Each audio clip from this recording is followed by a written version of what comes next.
Donc dans l'évangile d'aujourd'hui, Jésus redescend du mont des Oliviers et va devant le temple. Et voici que des scribes et des pharisiens lui amènent une femme qu'ils ont attrapée en plein état d'adultère.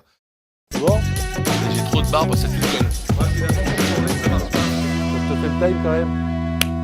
Et ils viennent voir Jésus. Écoute, Jésus, elle, on l'a trouvée, elle était en train de faire n'importe quoi, là. Bon, dans les textes, si on lit un peu ce qui est marqué dans la notice, que Moïse nous a laissé, donc moi je vois marqué 6e commandement, t'as pas d'adultère. Techniquement, là, le contrat, il est pas bon. On doit la lapider. Faut lui jeter des coups de pierre. Qu'est-ce que t'en penses? Alors, les scribes et les pharisiens, ils posent cette question à Jésus. Ils essayent un peu de le provoquer. À ce moment-là de l'histoire, quand même, Moïse, niveau follower, il est là, tu vois. Et Jésus, niveau follower, commence le compte. Quoi qu'il en soit, Jésus dit rien, il se baisse et il commence avec son doigt à écrire par terre. Bon, alors ils insistent un peu, et puis Jésus, du coup, il se relève, il les regarde et il leur dit, bon, celui qui est entre vous qui n'a jamais péché, qui lui jette la première pierre. Parce que Jésus, c'est très bien, il les connaît, eux. Ils sont aussi pécheurs les uns que les autres, hein. Et il se rabaisse. Puis là, on voit, en fait, les scribes et les pharisiens qui, en commençant par les plus vieux, un par un, laissent tomber leur pierre par terre, parce qu'ils se rendent compte, finalement, qu'eux aussi sont pécheurs. Et Jésus, il se relève, il regarde un peu d'un air un peu étonné, mais bon, il le sait très bien. Il fait, mais ils sont passés où tous? Magie! Et puis, il regarde la femme, il lui dit, mais personne t'a condamné? Personne t'a envoyé une pierre? Et la femme, elle dit, non, personne. Alors Jésus leur répond, ben tu sais quoi,